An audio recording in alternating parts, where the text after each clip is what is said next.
WordPress to create individualized portfolios for the students. And portfolios have been a part of educational curriculum for a long time now.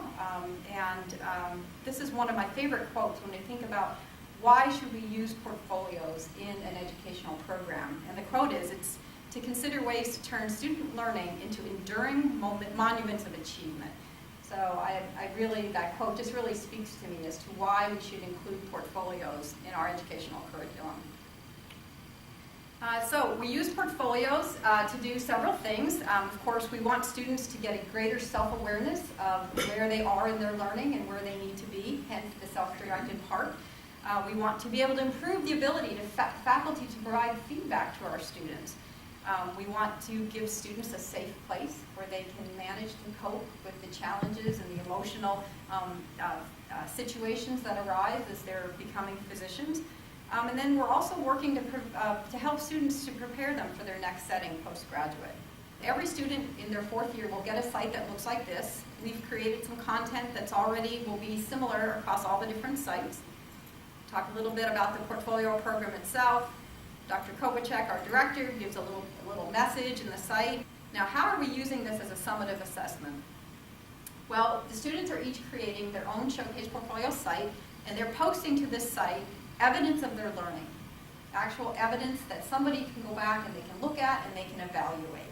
But the fact that we are using this as a summative assessment puts a little bit more stringency on the fact of how are we going to use that assessment. If the assessment is summative, we need to show that it has some validity and it has some reliability, just like any other summative assessment that your program might use. You're then required to submit this site to 2 faculty assessors who will then independently review the site, and they use a rubric that we've created for the faculty to use when they do assess this site. Students do have access to this rubric throughout the entire period of time in which they're creating their Showcase portfolio, so it's very transparent on how they're going to be assessed and what they need to do to have their portfolio meet expectations. So that's a single rubric for the entire Showcase portfolio, which is intended only to assess practice-based and lifelong learning. Okay.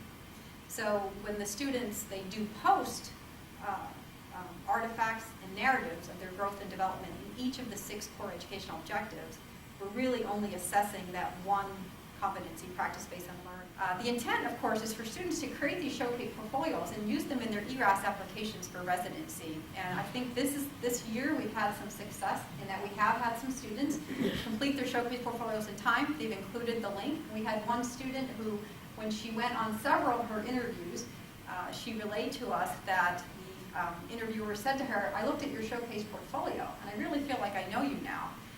They asked her some questions about it, and they said, well, let's now move on and talk about some more important things, because I really feel like I know you now. Interesting unintended consequences of our program is not just that we're producing students who are better able to be self-directed learners, to be reflective learners, but it has a really positive effect on our faculty as well. A lot of our portfolio coaches will say in meetings or privately to me, they'll say, I thought I was a reflective individual before I came into this program. But because of the faculty development that we give them, because of the work that they do with their students, they said, I am now personally so much more reflective, and it has really made a change in my own professional practice, in my personal life. And I'll actually say the same thing about myself. Before I came into